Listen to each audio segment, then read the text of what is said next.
Hello students. पिछले lecture में हम लोग क्या कंप्लीट किए थे? ईथर्स। ईथर्स को पूरी तरह से कंप्लीट किया था।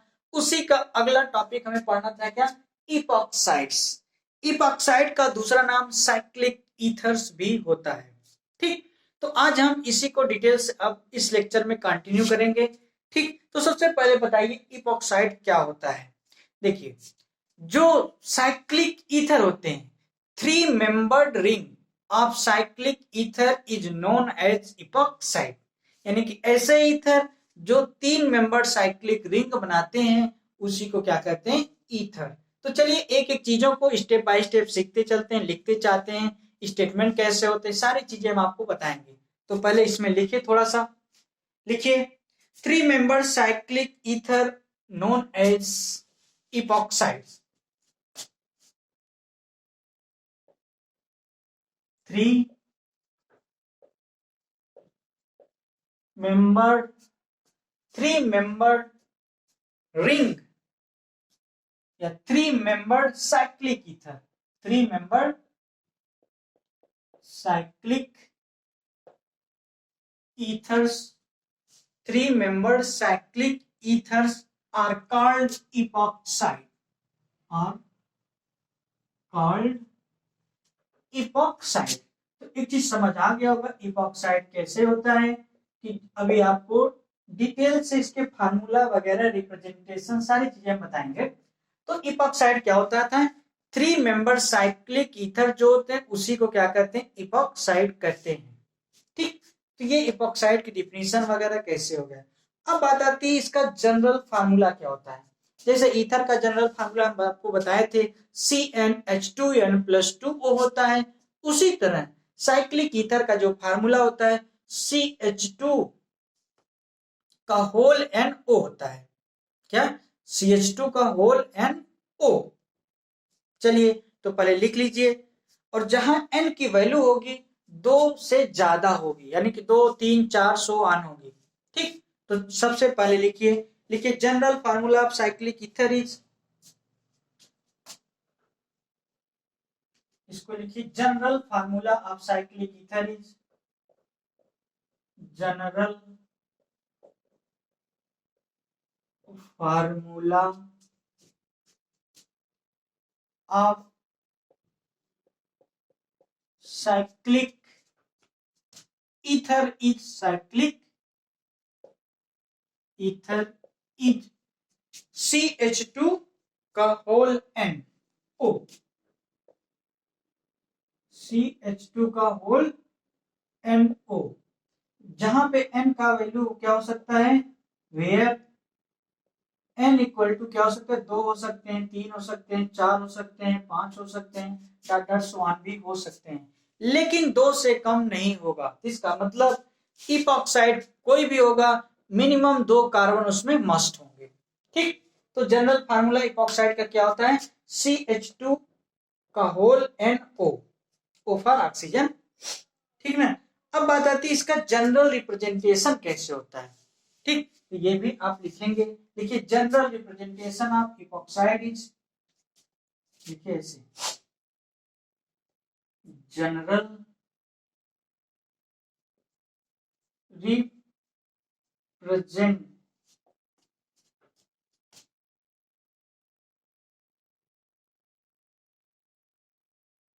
General representation general representation of cyclic ether is कैसे होता है? 2 कार्बन आपस में सिंगल बॉन्ड होते हैं, इसके बीच में ऑक्सीजन एटम होता है। ठीक, अब कार्बन की वैलेंसी किसी ग्रुप से सेटिस्फाइड हो सकती है, वो हाइड्रोजन भी हो सकता है, सो ऑन हो सकते हैं कुछ भी। ठीक, तो इस तरह का जो रिप्रेजेंटेशन होता है इसी को इपॉक्साइड कहते हैं। तो थ्री मेंबर साइक्लिक रिंग है कि नहीं ईथर का? ईथर में भी आपने पढ़ा था, जब ऑक्सीजन एटम से 2 एल्किल ग्रुप जुड़े होते तो उसे ईथर कहते थे। ठीक, वहां भी है, लेकिन इस बार साइक्लिक ईथर है। ठीक, तो यानी कि 2 कार्बनों के बीच में जो 3 मेंबर की रिंग होती है उसी को क्या कहते हैं? इपॉक्साइड कहते हैं। ठीक है ना। फॉर एग्जाम्पल, चलिए यहीं पर एग्जाम्पल आपको चलिए एग्जाम्पल की बात करते हैं हम। एग्जाम्पल में और कुछ और भी बातें जैसे हम वहां भी बताए थे, इसका आईपीएसी नेम, उसका क्लासिफिकेशन ईथर का, उसकी प्रिपरेशन, सारी प्रॉपर्टीज यहाँ भी हम लोग एक एक करके डिटेल से स्टडी करेंगे। इसकी केमिकल्स रिएक्शंस क्या होती हैं, सारी चीजें। ठीक, तो इपॉक्साइड के कुछ एग्जांपल्स आप पहले देख लीजिए। इनका जो नाम लिखा जाता है, जब आपको नेमिंग बताएंगे इसका, तो आप वहां सीख पाएंगे बहुत अच्छे से। ठीक, जैसे देखिए, अगर हम कोई जनरल लिख दें CH2CH2O, ये इपॉक्साइड है कि नहीं, दो कार्बनों के बीच का, हमने बताया था कार्बन की वजह से हाइड्रोजन सब्स्टिट्यूट हो सकती है एल्किल ग्रुप से। इस तरह की इपॉक्साइड को क्या कहते हैं, इथाइलिन, इथाइलिन इपॉक्साइड। ठीक, इसका हमने नाम कैसे लिखा है अभी आपको बताएंगे नेमिंग में। ठीक, इसी तरह और भी हो सकते हैं, जैसे CH2 CH, इनके बीच में वाले ऑक्सीजन सेट कर दिए, CH2 CH3, ये भी इपॉक्साइड, क्योंकि 3 मेंबर साइक्लिक रिंग है।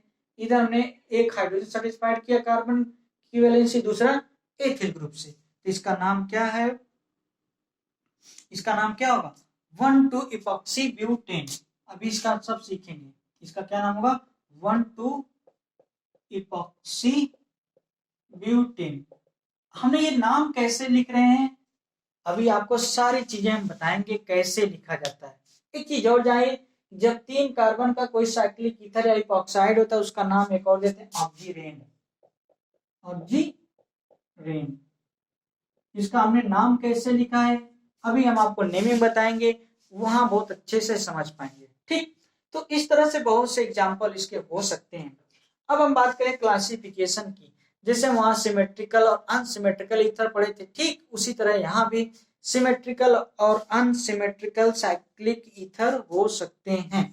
तो अगला पॉइंट आप बना के लिखिए, इपॉक्साइड में be classified into following groups या फॉलोइंग 2 ग्रुप्स। इसको लिखिए,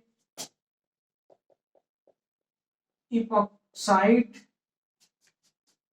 can be classified into, can be divided into, can be divided into 2 groups। 2 group में इसको डिवाइड किया जा सकता है। पहला ग्रुप सिमेट्रिकल इपॉक्साइड, दूसरा अनसिमेट्रिकल इपॉक्साइड। ठीक, पहला ग्रुप कौन सा, सिमेट्रिकल इपॉक्साइड, सिमेट्रिकल इपॉक्साइड। ठीक, अब देखिए इसमें सिमेट्रिकल इपॉक्साइड क्या होता है, इसमें हम लैंग्वेज नहीं दिखाना चाहते हैं। देखो सिमेट्रिकल इपॉक्साइड क्या होता है, ऐसा इपॉक्साइड जिसके दोनों कार्बनों पर सेम टाइप के ग्रुप्स लगे होते हैं, उसे कहते हैं सिमेट्रिकल इपॉक्साइड। जैसे देखो यहाँ पे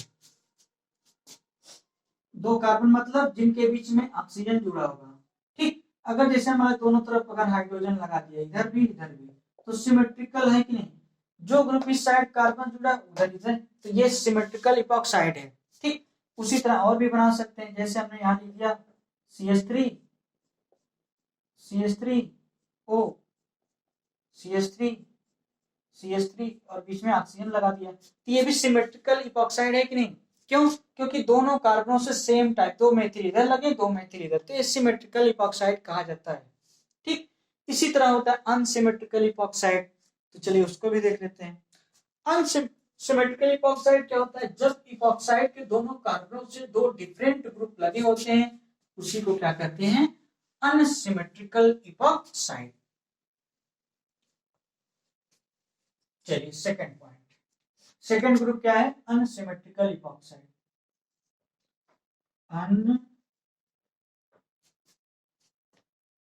अनसिमेट्रिकल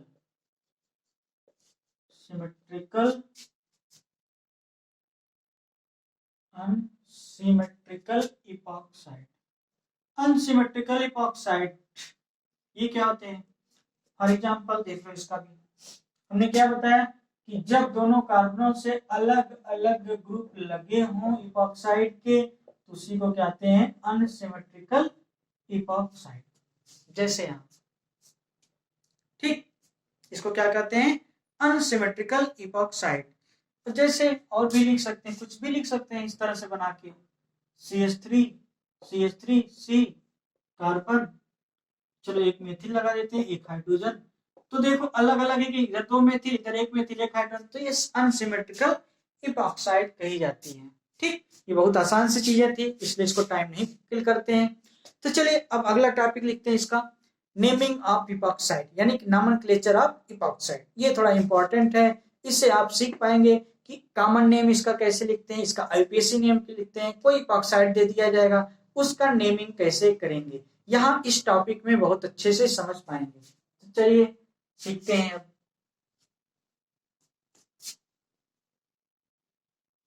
हेडिंग लिखिए, nomenclature of epoxide.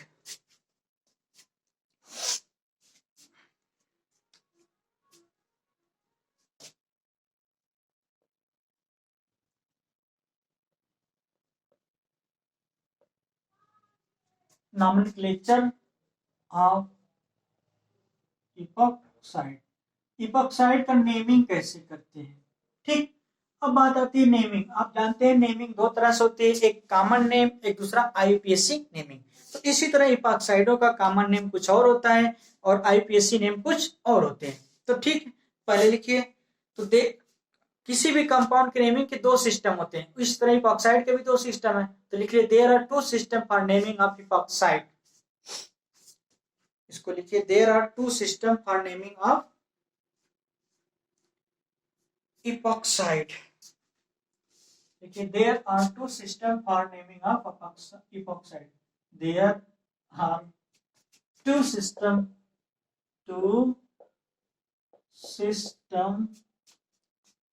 for naming of epoxide. पहला common name system, common name system. दूसरा आईयूपीएसी नेम सिस्टम। ठीक, तो दो नेम सिस्टम होते हैं इपॉक्साइड के, कॉमन नेम सिस्टम और आईयूपीएसी नेम सिस्टम। ठीक, देखो होता क्या है कि जो इपॉक्साइड होते हैं, अगर उनके काम, सबसे पहले कॉमन नेम की बात करते हैं। ठीक, तो कॉमन नेम में कोई भी इपॉक्साइड होता है उसका नाम एल्काइलिन ऑक्साइड लिखते हैं। क्या लिखते हैं? एल्काइलिन ऑक्साइड। अगर 2 कार्बन होगा इथाइलिन ऑक्साइड, 3 कार्बन होगा प्रोपाइलिन ऑक्साइड, 4 कार्बन होगा तो ब्यूटाइलिन ऑक्साइड, यानी कि एल्काइलिन ऑक्साइड लिखते हैं। तो यही आप पॉइंट बना के लिखेंगे। लिखिए इसमें, लिखिए in common name system, in common name system, in common name system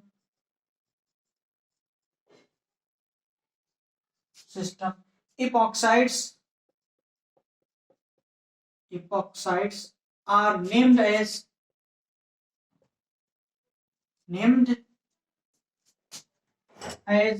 alkyline oxide, alkyline oxide। ठीक, उनका क्या नाम लिखा जाता है? एल्काइलिन ऑक्साइड लिखते हैं कॉमन नेम में।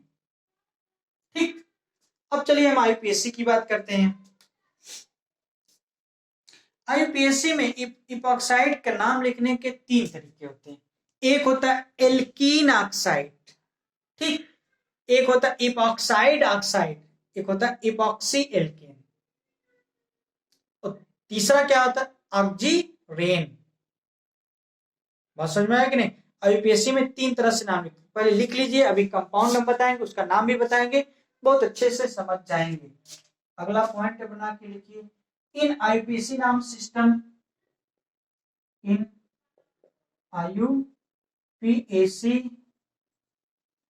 नेम सिस्टम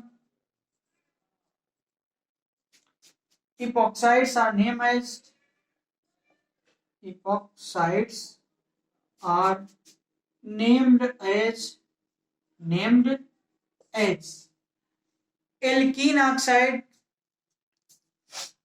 तीन तरह से लिखते हैं ना, जैसे एल्कीन ऑक्साइड, दूसरा इपॉक्सी एल्केन, इपॉक्सी एल्केन, और तीसरा ऑक्जीरेन, ऑक्जीरेन। तो इन तीनों तरह से नाम लिखा जाता है आईयूपीएसी में। कौन कौन से? एल्कीन ऑक्साइड, इपॉक्सी एल्केन और ऑक्जीरेन से। ठीक, और आपको पता है कॉमन नेम है एल्काइलिन ऑक्साइड। इनको याद रखिए, अभी हम कंपाउंड का नेम करके बताते हैं। ठीक, तो चलिए एक कॉलम बनाते हैं जिसमें कुछ कंपाउंड होंगे, उसका आईयूपीएसी नाम भी लिखते हैं, उसका कॉमन नेम भी लिखते हैं, सब लिखते हैं, सब कंपेयर करके पता कर लेंगे और चीजें क्लियर हो जाएंगी, है ना।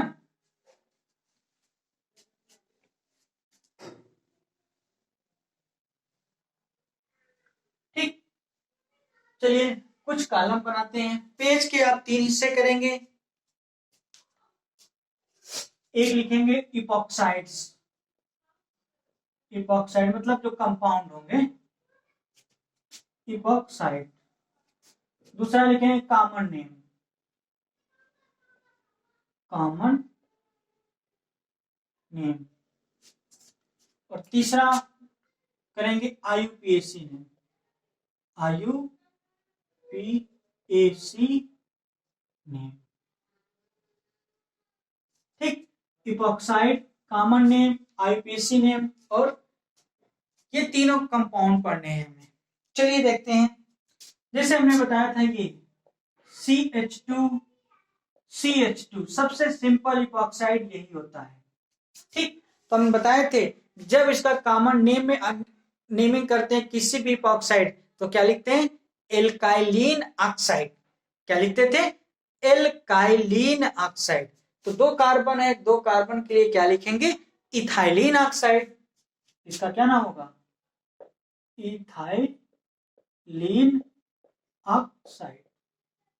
ठीक, अब चलिए हम आईयूपीएसी की बात करते हैं। आईयूपीएसी हमने 3 नाम बताए थे लिखने के, एक एल्कीन ऑक्साइड, दूसरा इपॉक्सी एल्केन और तीसरा ऑक्जीरेन।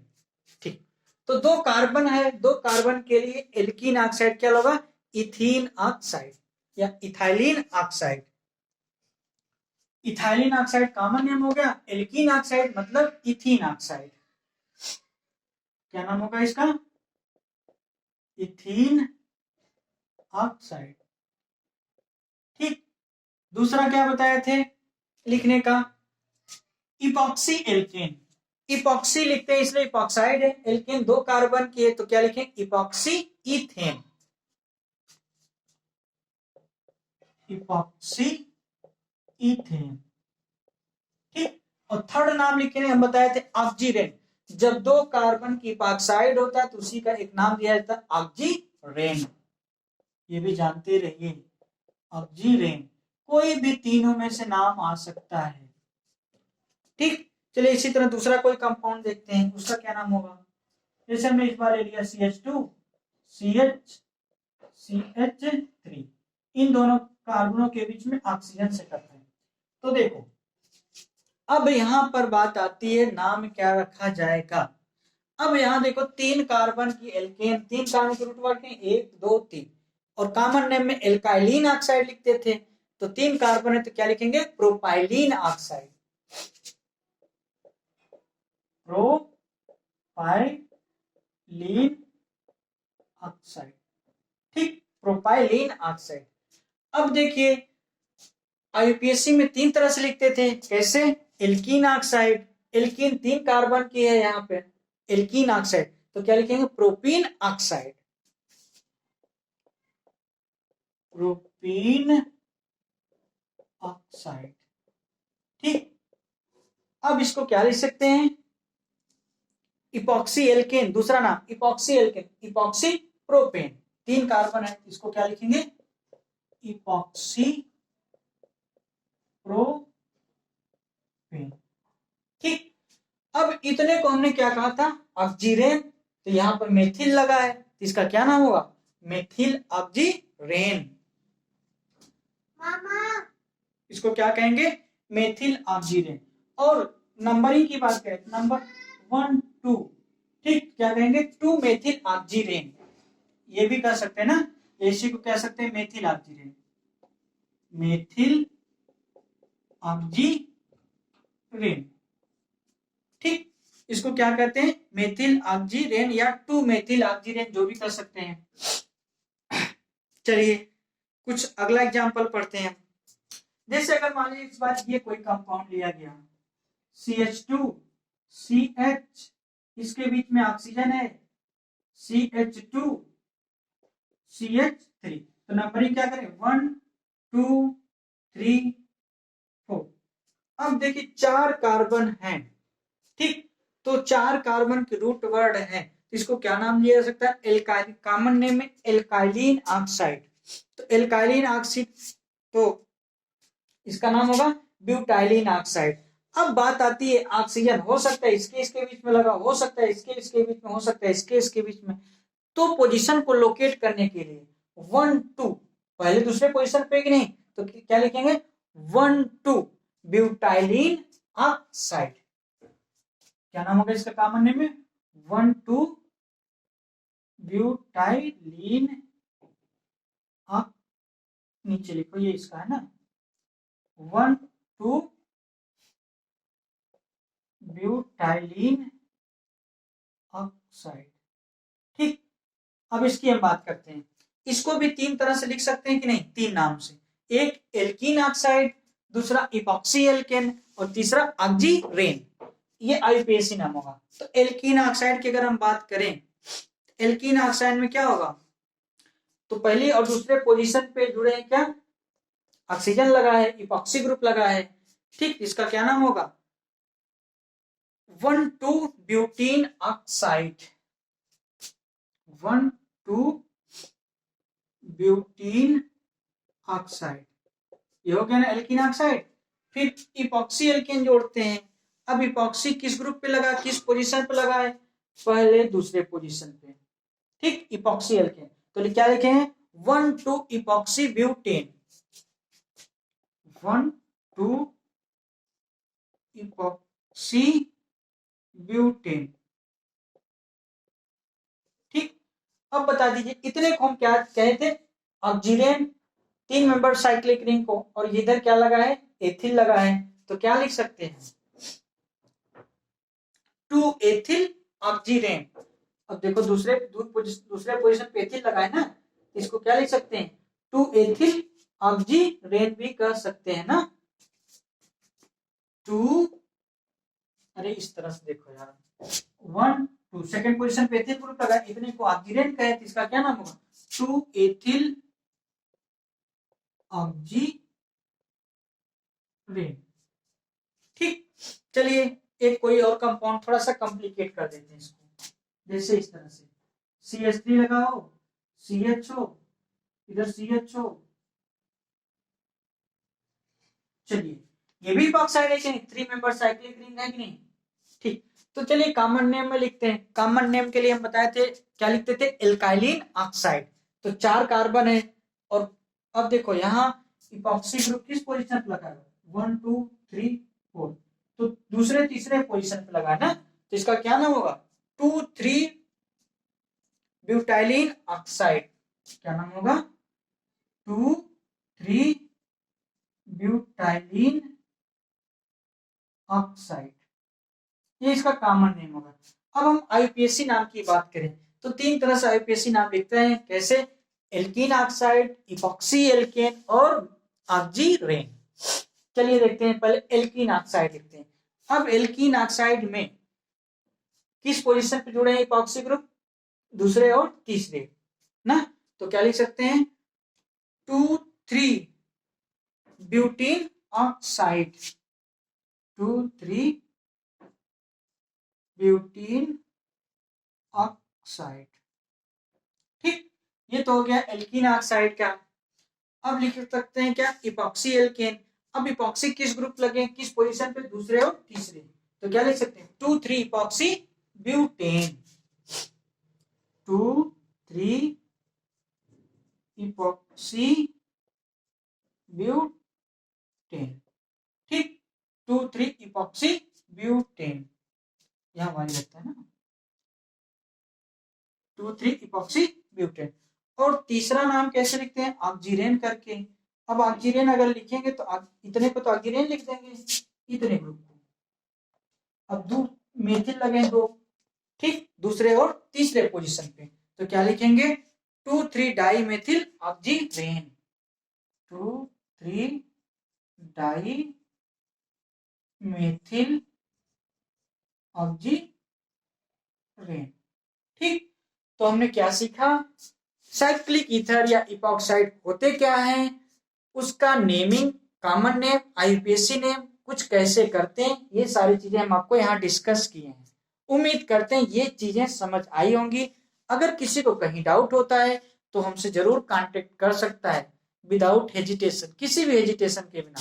हम कुछ भी पूछे केमिस्ट्री हम जरूर बताएंगे उसको, ठीक ना। चलिए अब आप नेक्स्ट टॉपिक में हेडिंग लिख लेंगे, preparation of epoxide, preparation of epoxide, ठीक। नेक्स्ट लेक्चर में हम लोग प्रिपरेशन इपॉक्साइड को प्रिपेयर करना सीखेंगे। बस आज यहीं तक रखते हैं, ठीक, ओके, थैंक यू।